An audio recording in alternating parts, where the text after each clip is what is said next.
¿Qué nos cuentas de ti que nos permite conocerte un poco en este entorno? Pues una de las cosas que puedo contarte es mi pasión por las relaciones humanas, por el factor humano. De hecho, mi primera orientación profesional no era la psicología. Mi primera orientación era el campo de la ingeniería. De hecho, llegué a estar estudiando un año hasta que yo encontré personas vinculadas al mundo de la psicología, un jesuita, que fue el que empezó a orientarme y a darme también pautas sobre lo que significaban los jóvenes, los grupos, las dinámicas de grupo. Y así empecé a contactar con personas en el mundo de la Universidad de Comillas, y poco a poco fui orientándome en una especie como de crisis existencial y darme cuenta que a mí lo que me gustaba más no era tanto la técnica, aunque esa era mi orientación inicial, sino que era el factor humano, las personas. Y ahí es donde empecé. Y eso me llevó al mundo de la psicología, poco a poco orientándome hacia el desarrollo de personas, equipos, y ahí es donde fui entrando, ¿no? Poco a poco. Y mi salto cualitativo espectacular fue mi trayectoria profesional, que ya llevo más de 35 años, 37 años, es cuando empiezo a contactar con el tercer sector, con empresas, organizaciones que están trabajando en la ayuda a personas excluidas, marginadas, necesitadas, y ahí es donde ya me vuelco por completo, porque mi trayectoria ha sido muy amplia, pero ahí es donde encuentro mi nicho, mi lugar, ¿no? Y ahí es donde estoy en este momento. Entonces, mi planteamiento es persona orientada a ayudar a personas que ayudan. Eso es lo que puedo decir de esta perspectiva, ¿no? ¿Por qué crees que es necesario repensarnos en positivo? ¿Qué es eso de repensarse en positivo? Para mí fue una pregunta muy importante a hacerme y ocurrió sobre todo cuando tomé contacto con el sufrimiento de los demás. El sufrimiento de los demás lo que me decía es que muchas personas, de hecho tengo una reflexión personal de vecindario, de barrio donde vivo, con un vecino, 90 y tantos años, que me hablaba de su vida, y ya con esa edad me hablaba de su vida siempre en forma negativa. Y siempre me contaba lo que no le había gustado de su vida. Me decía, le hubiera gustado haber vivido otras cosas. Y me preguntaba, ¿por qué siempre me habla de las partes negativas de la vida, ¿no? Después, en contacto con tantas organizaciones con las que estoy, con personas, siempre encuentro gente que me habla de las situaciones vividas en forma negativa.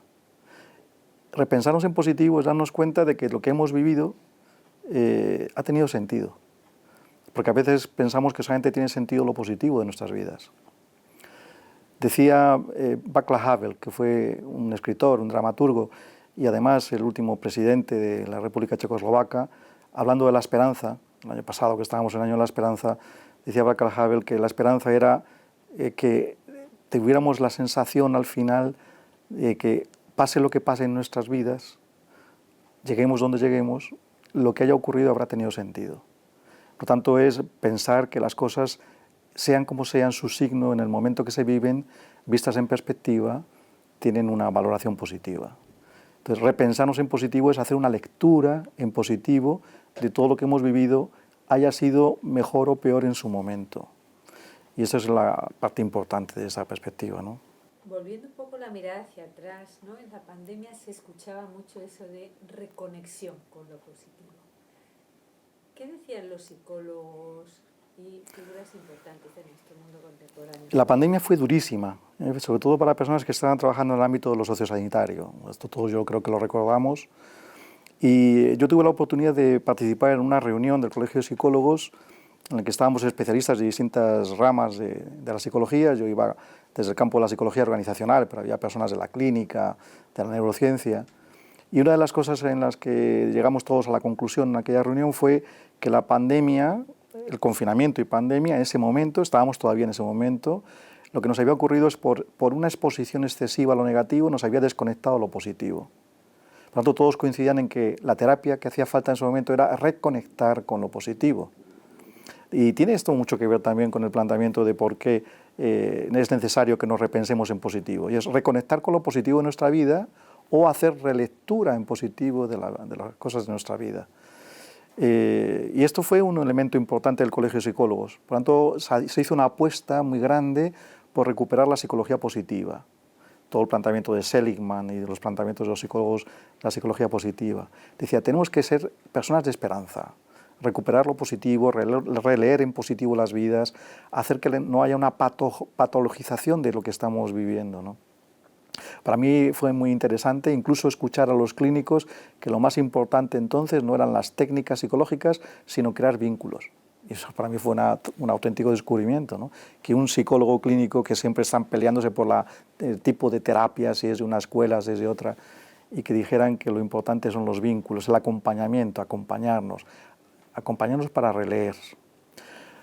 Ese es un tema importante. Otro tema también importante desde esta perspectiva es lo que de esa relectura es ¿por qué hacía falta hacer esto de la relectura? Y era porque tenemos tendencia a ver solamente lo negativo de nuestra vida, porque tenemos la mala costumbre de estar siempre pensando en cómo deben ser las cosas.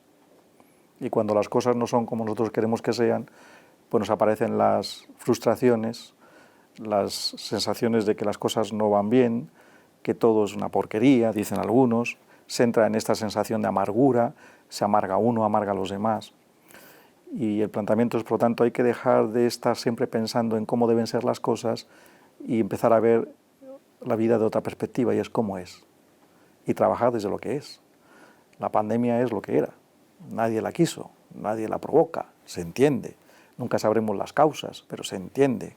Es algo que nos hemos encontrado con ello como tantas cosas en la vida. Por lo tanto, hay que trabajar desde lo que las cosas son y no tanto de cómo deben ser las cosas, que es lo que se llama el concepto de idealización. ¿Cómo debe ser? ¿Por qué nos ponemos enfermos desde la perspectiva de la esperanza? Porque pensamos en cómo debe ser mi comunidad, cómo debe ser mi congregación, cómo debe ser el mundo, cómo deben ser los gobiernos, cómo deben ser mis hijos, cómo deben ser mis padres, cómo deben ser mis jefes, cómo deben ser las personas con las que vivo. ¿Y qué me encuentro al final? Que nadie es como yo digo, como debería ser. Y ese proceso de frustración es lo que me lleva a la amargura. Todo lo veo negativo porque nada se adecúa a lo que yo digo que debería ser. Ni tampoco yo soy como yo creo que debería ser. Y como dice algún especialista, ni tampoco el Dios en quien creo acaba siendo como el Dios que yo creo que debería ser. ¿Por qué Dios me hace esto? ¿Por qué Dios no me escucha? ¿Por qué Dios no me atiende? ¿Cómo debe ser Dios? ¿Cómo debe ser Dios?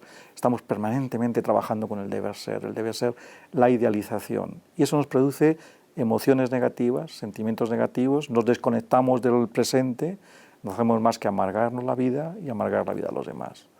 El Colegio de Psicólogos decía, hay que romper el deber ser, hay que ir a aceptar el presente. Por eso las terapias incluso de este momento en el que estamos, que se llaman terapias de tercera generación, se denominan terapias de aceptación y compromiso. Y la palabra clave es la aceptación. Aceptar lo que vivo. No quiere decir que me guste, sino aceptarlo. Y desde lo que vivo, ver qué tengo que hacer, a qué estoy llamado, a qué estoy llamada. Por lo tanto, el Colegio de Psicólogos nos dio una pista. Terapias de aceptación, volver a hacer un enlace otra vez, a volver a hacer una vinculación a lo positivo. Por tanto, terapias de aceptación y psicología positiva. ¿Cómo se puede mantener el entusiasmo y la vocación en la vida religiosa, en esta línea de lo que comentabas, sin caer en expectativas irreales que terminen destruyendo? Tiene que ver con lo que acabo de decir hace un instante, que es el planteamiento de la idealización, ¿no? A todos nos gustaría que las cosas fueran de una forma determinada. De hecho, la gran trampa psicológica que tenemos es la creación de expectativa, las expectativas. En la vida tener expectativas está bien desde el punto de vista de diseñar planes futuros, líneas de acción, orientarnos hacia algún lugar. Es bueno orientarnos hacia zonas, pero nunca a un punto determinado, porque a lo mejor luego el barco no llega exactamente a ese punto. Nos va un poco hacia el oeste o un poco hacia el este. Entonces es bueno tener zona, pero no punto.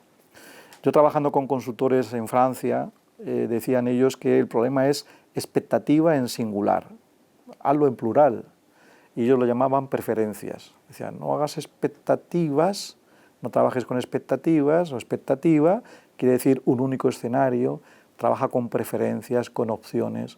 Por lo tanto, acepta que las cosas puedan tener distintos puntos de llegada. Eso se llaman opciones. La vida religiosa tiene que estar marcada por lo mismo, porque nunca sabemos hacia dónde vamos totalmente. Nunca sabemos cuál es el punto final, el destino.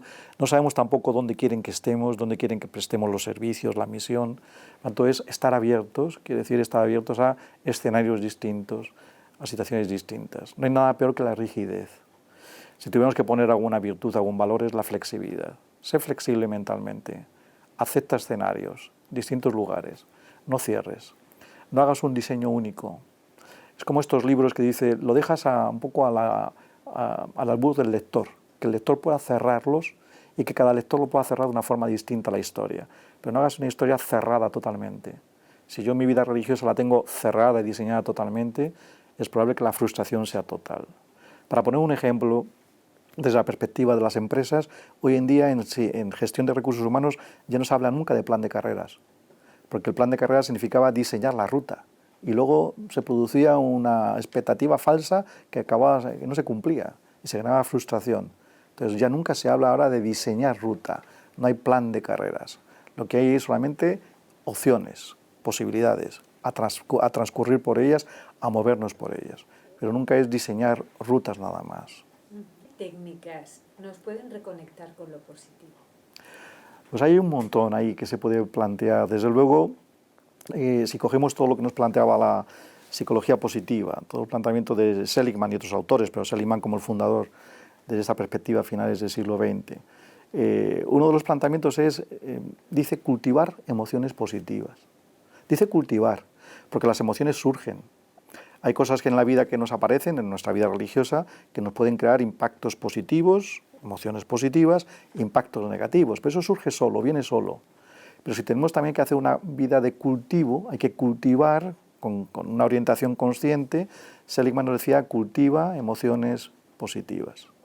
¿Qué técnica podemos tener? Pues dice alguna técnica concreta, dice, cuando termine el día, piensa en lo más bonito que te ha pasado durante el día y recréate en ello, y cuéntaselo a tus hermanas en la comunidad, a tus hermanos en las comunidades, pero cuéntalo con detalle. Si yo lo que me ha pasado bonito, positivo, lo cuento con detalle, vuelvo a hacer que la emoción positiva aparezca de nuevo. Sin embargo, lo negativo no lo cuentes con detalle. Lo negativo es solamente el titular. Tuve un disgusto. Si quieres ponle un título al disgusto, pero no te recrees en él, porque recrearte en él con la descripción significa que vuelvan a aparecer las emociones negativas. Tanto lo negativo se pone titular, lo positivo se describe. Podemos ver, por ejemplo, cómo está narrado incluso la crucifixión en el Evangelio. No se recrea, se recreó el cineasta Mel Gibson, pero el Evangelio dice, murió, fue crucificado, murió. Es el titular, no hay una recreación en ello. Lo que está es el significado sí que está recreado, aparecen todas las apariciones posteriores del resucitado, aparece todo lo que significó eso, toda la lectura desde la fe, ahí sí se abre toda la expectativa de la descripción, ahí se recrea la descripción. En lo negativo es un titular nada más. Pues la vida religiosa debería ser lo mismo, lo negativo es un titular. Tendré que buscar o tendré que ver cómo solucionarlo, pero no me recreo en ello. Lo positivo sí. Por lo tanto, lo positivo lo recreamos, le damos significado, le damos sentido y aparecen emociones positivas. Eso decía Seligman. Y lo llamó los regalos del día. Por lo tanto, acuéstate al final con los regalos del día. Trata también de saborear la vida. Saborear la vida significa lo que dice también el propio Evangelio, cuando habla de los lirios del campo, las aves del cielo. Eso era un saboreo de la vida. Está lleno todo el Evangelio de parábolas y de referencias a la belleza del mundo, a la belleza de la vida. Hay una recreación en ello también. Pues tenemos que hacer también una recreación en las cosas bonitas. Yo que vivo en Madrid hace mucho tiempo, me decía una profesora de francés, yo hablo francés y trabajo en Francia en algunas ocasiones, pero me decía una profesora de francés, decía, Madrid es bonita mirando hacia arriba, porque tiene unas cornisas preciosas, hay unos edificios magníficos, abajo ves tiendas, pero si ves Madrid mirando hacia arriba, hay una belleza auténtica en la ciudad, hay una auténtica belleza, pasa desapercibida porque no levantamos la vista. Por tanto, para ver belleza hay que levantar la vista. Tenemos que tratar de levantar la vista en donde vivamos, en la comunidad, por tanto, recrearnos en las bellezas que tenemos al lado, el simple canto de un pájaro, los árboles que nos rodean, las montañas que están un poco más en el horizonte. Eso es levantar un poco la vista. Por tanto, Seligman también hablaba de esto, que es el hacer esto. También algunas veces, yo lo digo para personas que están en sus casas, digo, tenéis en vuestras casas vajillas, mantelerías, cuberterías, están guardadas en cajones, esperando que algún día venga alguien, la persona especial, para poderlo compartir y sacarlo, y se está muriendo de risa. Sácalo para ti este domingo, con quien estés. Haz como el Evangelio que dice, llamas a los invitados, no viene nadie. Búscalos tú, los que tengas en ese momento, y dales el banquete, lo mejor que tengas. Tu mejor cubertería, tu mejor mantelería, tu mejor cristalería. Por tanto, disfruta lo que tienes ahí, compártelo con las personas que tengas. Nunca estés solamente esperando el mejor momento, que es el momento que no llega nunca, y mientras tanto amargándote la vida porque no puedes utilizarlo ni disfrutarlo, porque no llegan las personas que tienen que llegar, con las que estés, con quien acabe de llegar. Por tanto, eso lo tenemos cuajado el Evangelio de frases que hacen referencia a este elemento. También dice cómo podemos también trabajar los elementos positivos, y Seligman nos decía cosas de este tipo, y es, haz algo, que es, escribe una carta de agradecimiento. Una carta de agradecimiento a alguien que quieras mucho, una hermana tuya de la comunidad, una hermana mayor, o una hermana joven, una novicia, o alguien que acaba de llegar de otro país, pero que tengas un gran cariño, un gran afecto por esa persona. Coge un trozo de papel, un lápiz, un bolígrafo, y escribe una carta de agradecimiento, llama a esa persona y le dices, quiero hablar contigo, y no me digas nada hasta el final. Y cuando termine de leer, lo que tú quieras. Y Seligman decía, espera su reacción, porque va a haber una carga de emociones positivas que vas a morir a lágrimas, pero lágrimas positivas, porque te va a besar, te va a abrazar, te va a agradecer. Por tanto, el planteamiento de esa perspectiva es, trabaja también desde el agradecimiento. El agradecimiento forma parte de las emociones positivas. Agradecer. El agradecimiento, los 3 regalos del día, los elementos que tienen que ver con disfrutar las cosas del día a día. Estamos todos llenos de regalos permanentemente a nuestro alrededor y nos pasan todos desapercibidos. ¿Y por qué? Porque la mente la tenemos obsesionada en el problema de nuestra vida, que es todo aquello que he vivido que no me ha gustado vivir. Y estamos dejando de lado todo aquello que merece la pena, todo aquello que nos rodea en este instante y lo que nos queda por vivir. Entonces, plantearnos la vida desde una óptica de la psicología positiva. En esta línea, cuando te refieres a hacer perlas con nuestro pasado, ¿a qué te estás refiriendo exactamente? Eso fue un texto que yo encontré leyendo en una ocasión un libro de Paolo Schicciato, que es un sacerdote italiano, romano, del Cotolengo, que escribió un libro que se llama Elogio de la vida imperfecta. En el prólogo él decía que las perlas eran las heridas de las ostras que habían cicatrizado envueltas en nácar.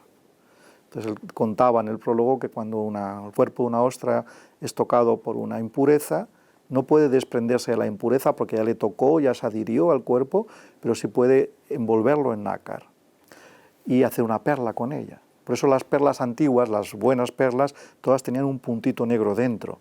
Ese puntito era la impureza en la que se había hecho el envoltorio. Y Schicciato decía, ¿qué es esto para el hombre? Porque lo utilizaba como una metáfora. Y él decía, la impureza son las cosas de tu vida que no te han gustado, que ni siquiera tú has provocado.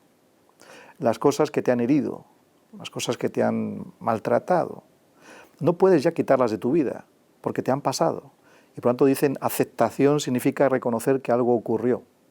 Hay que diferenciar entre aceptar y gustar. Aceptar es reconocer que algo, para bien, para mal, ocurrió en mi vida. Y me ha configurado, porque lo que soy en este momento, lo que soy, es también fruto de esto. Esa es la aceptación. Y ahora dices, trabaja con ello para cicatrizarlo, cicatrizar la herida. Y Schicciato dice, ¿qué es el nácar? Dice, el nácar es la aceptación del hecho y envolverlo en amor. Schicciato al nácar lo llamaba amor, pero es que el amor es aceptar con cariño todo lo que me pasó, transformándolo en un aprendizaje. Por lo tanto, transformar lo que me ha ocurrido en aprendizajes, que es un concepto resiliente, es lo que Schicciato llama hacer perlas con las heridas.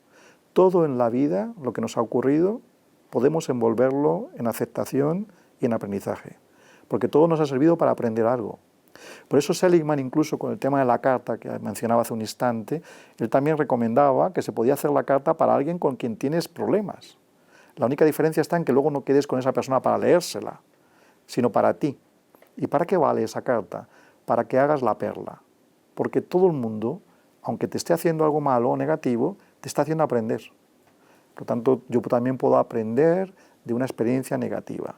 Y yo puedo agradecer no lo que me está ocurriendo, sino el efecto de lo que me está ocurriendo. Porque si no estuviera pasando por esta experiencia, no estaría obteniendo el efecto de esa experiencia. Y lo que es positivo es el efecto, no lo que me ocurre. El dolor no tiene sentido. Lo que tiene sentido es el efecto que tiene en mí vivir ese dolor. Y eso es lo que estaba planteando Schichiato con las perlas, que es una metáfora preciosa. Pues dice, ayudemos a la gente a hacer perlas con sus heridas, es decir, a transformarlo en aprendizajes, ¿no?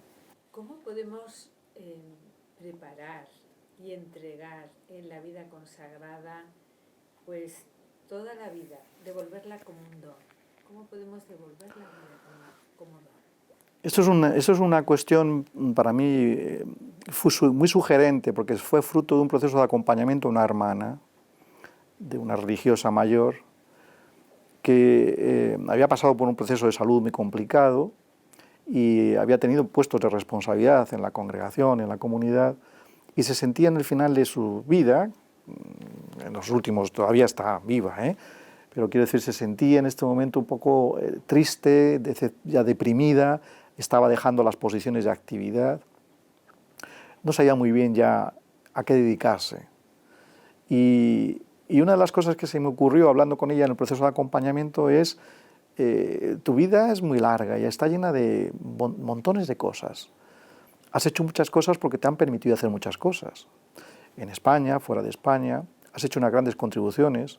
Ahora tu salud y tu situación actual no te permite seguir haciéndolas, pero porque esa página ya pasó.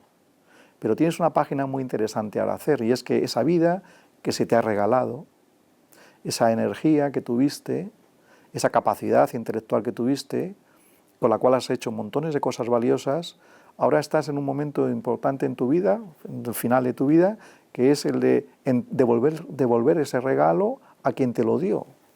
Se llama devolverle el regalo. Pero los regalos, le dije, los regalos no se devuelven desnudos, los regalos se devuelven envueltos. Cuando alguien va a hacer un regalo a alguien, lo envuelve, lo mete en una caja bonita, o lo envuelve en un papel y le pone un lazo. Por lo tanto, yo decía, ¿no estás a lo mejor en este momento llamada a hacer el envoltorio de tu vida?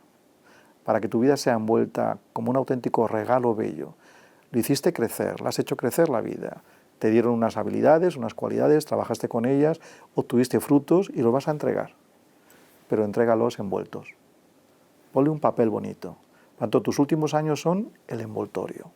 El envoltorio es la guinda y la dedicatoria.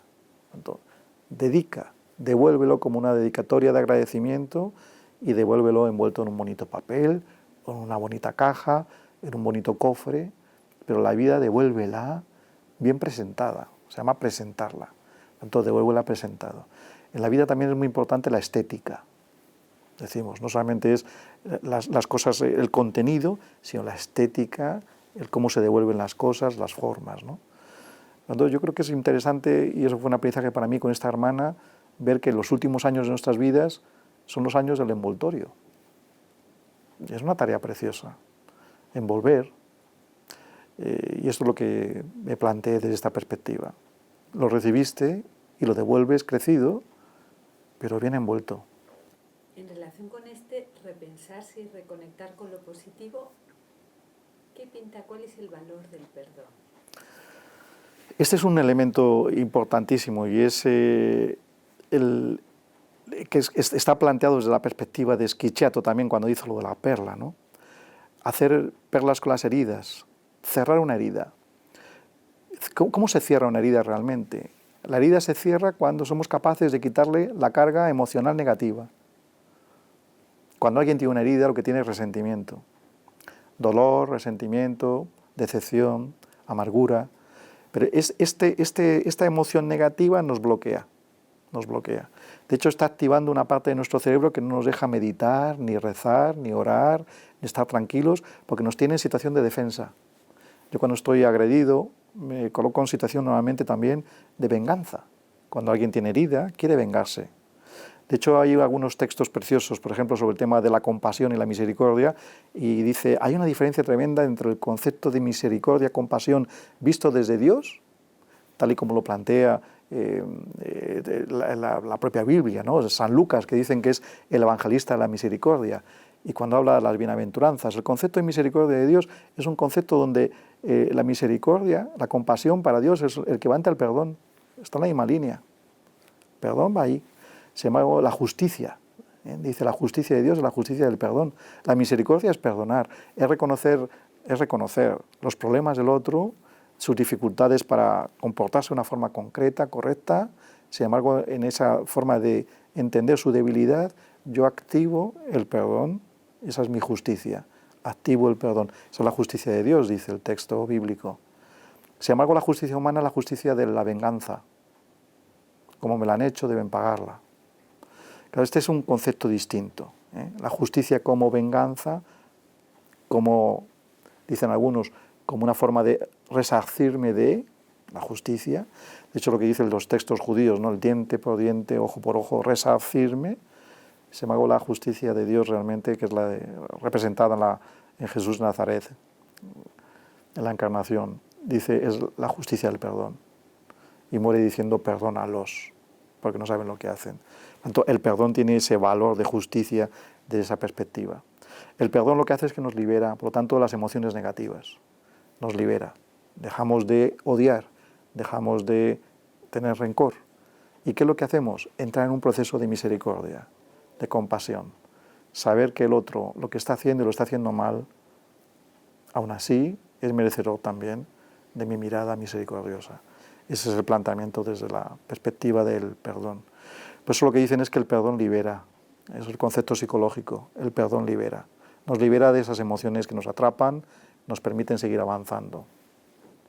El perdón libera. Y lo que libera es de ese concepto malentendido de la justicia como venganza. Nos libera de eso. El perdón libera el tiempo. Hace que yo vuelva a estar contigo, con la persona con la que estoy, en el día de hoy. Porque cuando yo tengo rencor no estoy en el día de hoy, estoy en el día que me la hiciste. Se rompió el tiempo allí. El barco quedó varado, el tiempo quedó roto. Por tanto, el perdón libera, pone el tiempo en tiempo de hoy, lo actualiza. Eso no quiere decir que no recuerde lo que me hiciste, sí, lo recuerdo, pero no tiene carga emocional negativa. Por eso es tan importante el concepto del perdón. El concepto del perdón es una liberación. Tanto es así, tanta fue la misericordia de Dios con el hombre, que cuando se le pregunta que quiere lo mejor para el hombre, porque Dios quiere para el hombre lo mejor, y lo mejor es ¿cuántas veces quiero que perdones? Y en el texto, la frase de Jesús es 70 veces 7. Quiero que te liberes siempre. Dice, perdonar no significa que el otro lo merezca, sino perdonar significa que yo tengo un corazón misericordioso y me libera mi estado emocional. Este es el proceso a hacer. Entonces, la liberación de la persona está en la capacidad de ofrecer el perdón a los demás, también de recibirlo, pero sobre todo de ofrecerlo. El perdón a quien libera es a quien lo ofrece, más que a quien lo recibe. Y este es el elemento importante de esa perspectiva. Por tanto, acabar la vida, que es lo que dicen algunos, Yo he visto personas que han acabado sus días, y han acabado sus días con familiares con los que tenían problemas, y han acabado en un abrazo. Qué mejor forma que morir habiendo perdonado las dificultades con tus personas queridas, ¿no? Y ese es el elemento importante, esa sanación, esa liberación que ocurre en el momento final de las vidas, ¿no?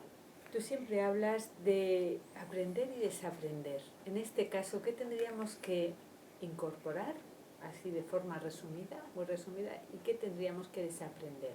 ¿Qué tendríamos que soltar para vivir desde esta perspectiva? Eso es muy importante. De hecho, dicen, yo lo tengo también como una máxima en mi vida, que me dedico a la formación y a la consultoría de hace muchos años, y a veces yo digo que más que formar gente, trato de hacer que la gente, en vez de aprender cosas, desaprenda cosas. Porque, ¿qué es lo que hay que desaprender? Todo aquello que tenemos como hábitos de los que no somos conscientes. De hecho, la conducta está guiada por 3 grandes factores, decimos en psicología. Hay una conducta guiada por los hábitos. ¿Qué es un hábito? Pues aquello que hemos aprendido en el pasado, que nos pudo funcionar y que lo hemos incorporado de manera inconsciente y ya lo hacemos sin darnos cuenta. La otra forma que nos guía la conducta es la presión social, que también hay que tener cuidado con esto, porque tiene que ver con yo hago las cosas no porque quiero hacerlas, sino porque quiero agradar. Es lo de la deseabilidad social. Y el tercer principio que guía la conducta son las actitudes basadas en valores. ¿Qué deberíamos construir en nuestra vida? Una reflexión profunda sobre cuáles queremos que sean los valores que guíen nuestra conducta. Y hacer que la conducta efectivamente se guíe por ellas. Esto es lo que se denomina integridad. Por tanto, ¿qué es lo que debíamos construir? Una persona con integridad, auténtica. Esto lo decía Carl Rogers, el psicólogo de la psicología humanista, que decía, un principio para acompañar personas es la integridad, es la autenticidad. Entonces, si no soy auténtico, no puedo acompañar. La integridad, la autenticidad, la guía desde valores profundos, internos, bien construidos. ¿Qué es lo que tendríamos que desaprender? Tendríamos que eliminar, estar haciendo las cosas por presión de grupo o presión social.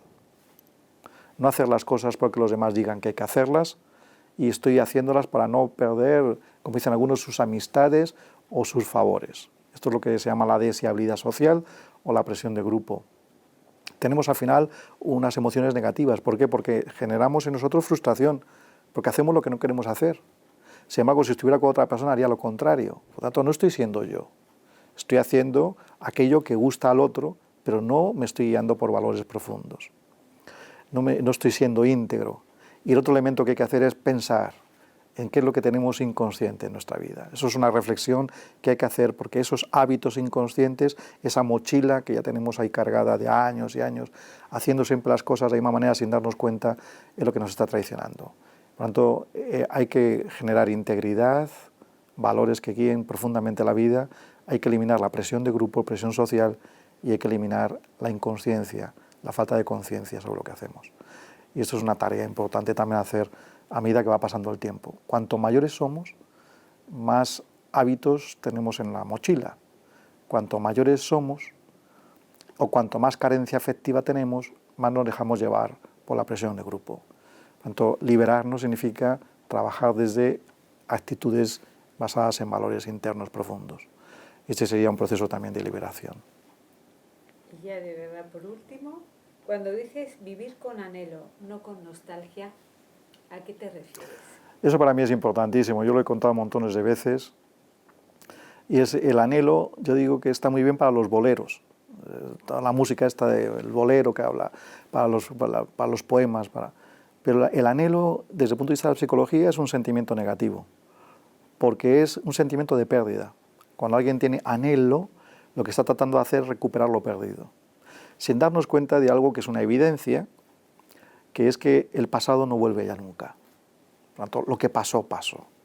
De hecho, si yo estoy en un lugar y lo dejé y vuelvo a él, cuando vuelvo a él ya no es el mismo que el que dejé.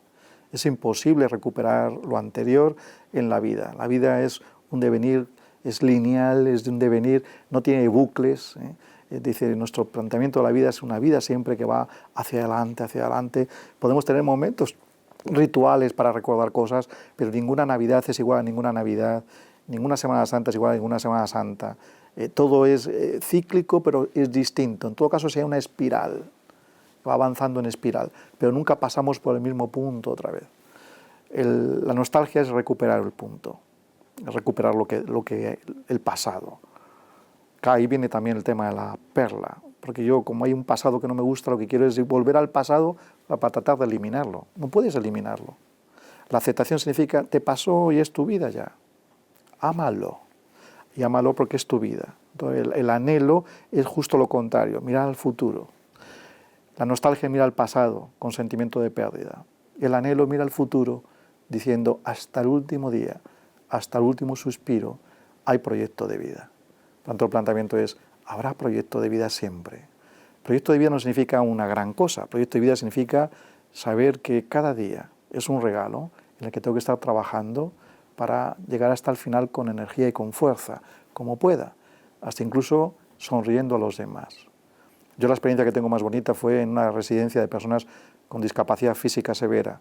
Un chico tumbado en una tabla de ruedas, que me dijeron que querían que lo entrevistara, un residente, chico joven, tabla de ruedas, una tabla acomodada para ser manejada con el mentón, con unos espejos retrovisores, para que pudiera ver lo que venía por detrás.